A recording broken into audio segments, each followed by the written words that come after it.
to try and visualize what that would mean and what would it be like to be without my freedom. You know, we're here today. We come and go as we please. We wear what we want. Your parents, and you as well, say what you want about our government, about our president, our governor, and you don't give a second thought about any kind of retribution that might come from that.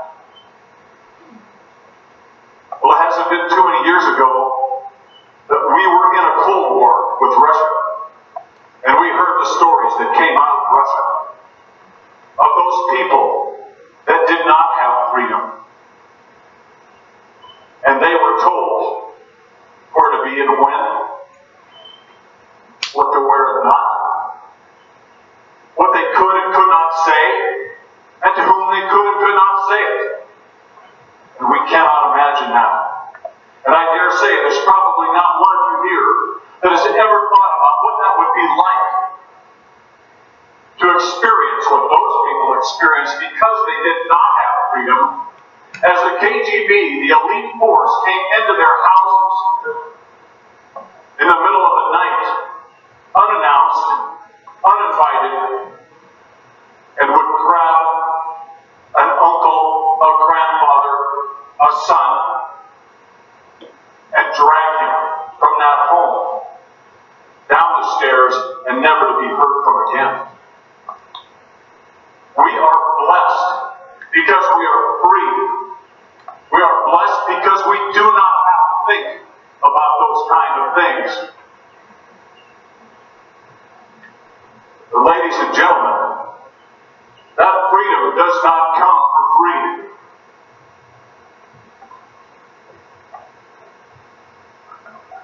Freedom is precious. It is bought with a precious price. First question was, what is freedom? Second question, what would your life be like without it? Third question, what is the cost of freedom? The cost of freedom, what makes it so precious is because of what it costs to buy it. There is no amount of money that will buy freedom. Good planning does not get freedom. There is no way that freedom will come in a certain amount of time. It comes with one thing. It comes with human life. It comes with the loss of human blood. And our media tells us, all they tell us about Iraq is how many bodies we've lost. But ladies and gentlemen, what would happen if no one went? What would happen if they attack our country? And they kill 3,000 of our people and no one retaliated? What would happen if no one stood up and said, no, we will not accept this? It's great for the media to say, you are wrong, but what if no one did it? It paints a very, very different picture of what flag might be flying over our country today because of World War I and World War II. But because there are people that are willing to put their lives on the line for your freedom and mine and give the ultimate price. That's why we have freedom today. That's why we can be here. That is the cost of freedom. So the fourth question I ask you is, who pays that price? If freedom is so costly and can only be purchased with human blood, who pays it? Today we are here to remember the veterans. Ladies and gentlemen, that is who pays it.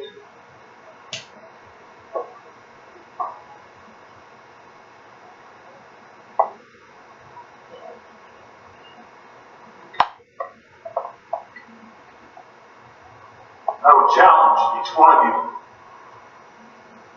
in remembrance of Veterans Day, that you take the time and you seek out someone that wears the uniform today or someone that has worn the uniform in the past, and you shake their hand give them a hug. And maybe they'll tell you the story of a loss of a brother, or a son, or an uncle. That was part of the purchase for your freedom and mine. There's a book entitled Return to Freedom that was written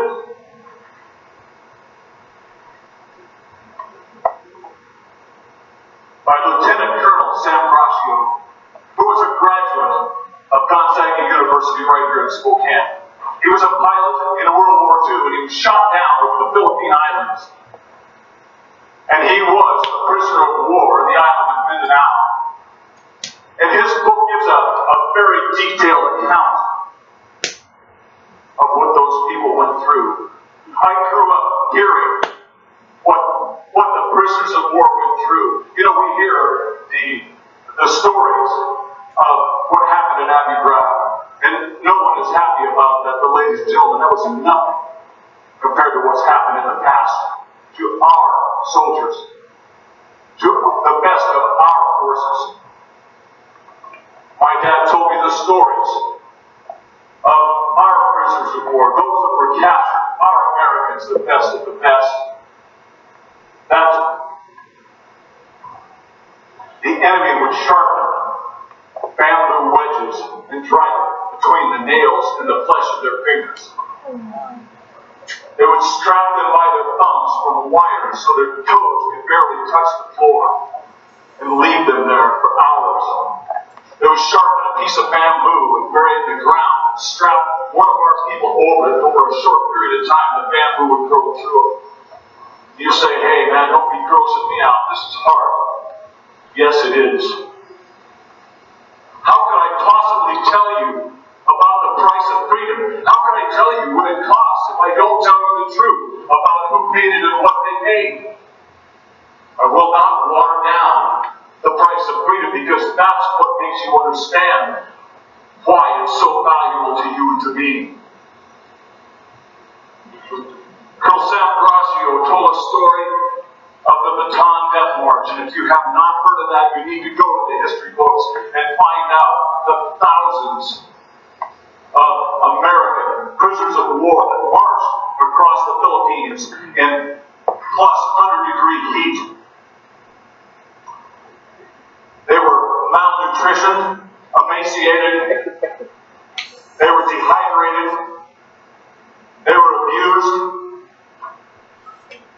and yet they were our best.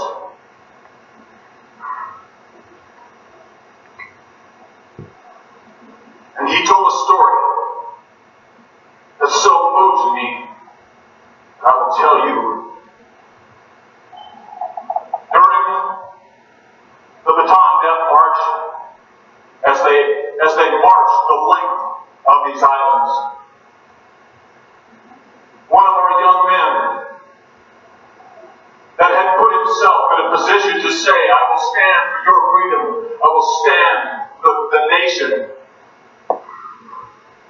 had reached a point that he could no longer go on. He was at death's door.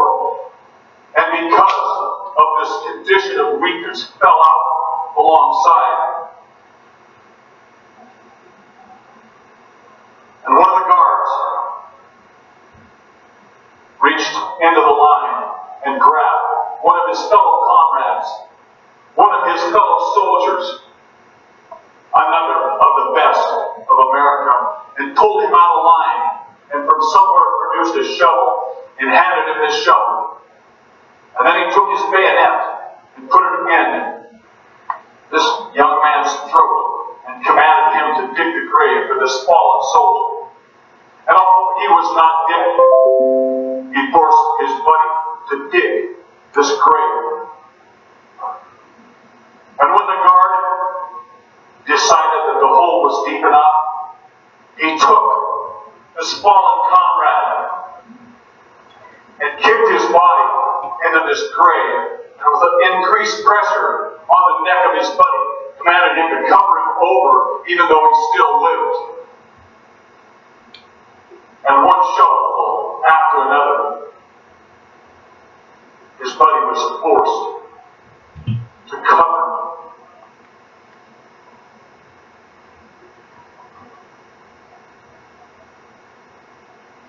his fellow soldier, his comrade. But the fight for life is the most strong thing that we have. And this man forced his head above that dirt for one last breath to sustain his life. And the guard increased the pressure of the bayonet on his buddy's neck and forced him to take that shovel and beat his buddy unconscious and then finish the job of covering him up to suffocate. You say that is brutal and that is inhuman. Yes, it is, and that is the truth. And that is one amongst million atrocities that happen to our people in uniform to buy freedom for you and for me. Because they knew you, because they knew me, not a chance. Because they were going to get to enjoy the freedom that they died for? No. Why? Because freedom was precious to them, and they understood how important it was to pass on that freedom to you and to our nation. And they were willing to do that. What is freedom? What would your life be like without it? What is the cost of freedom? Who pays for it? And the final question, and the most important of all, is what have you done to deserve that? And I ask the same of myself. And I have to say, precious little. I have not done anything in my life that I deserve that someone should have a wedge of bamboo shoved between the nail and the flesh of their fingers. Nor have I done anything to deserve that someone should be buried alive so that I can have freedom. Have you?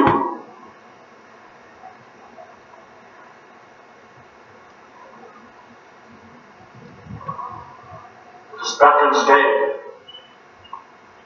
this is not to give you a day off of school. This is a day that each one of you, as it comes around on an annual basis, should be thinking about what would have happened in your life and where would you be if there were no veterans.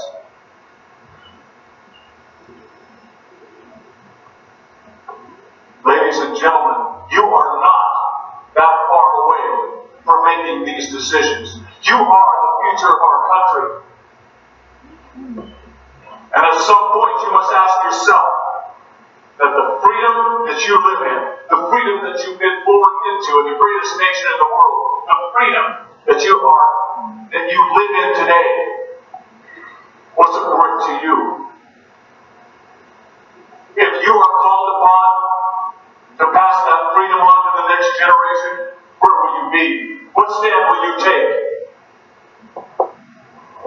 Will you put your life on the line to give someone else the freedom that you have?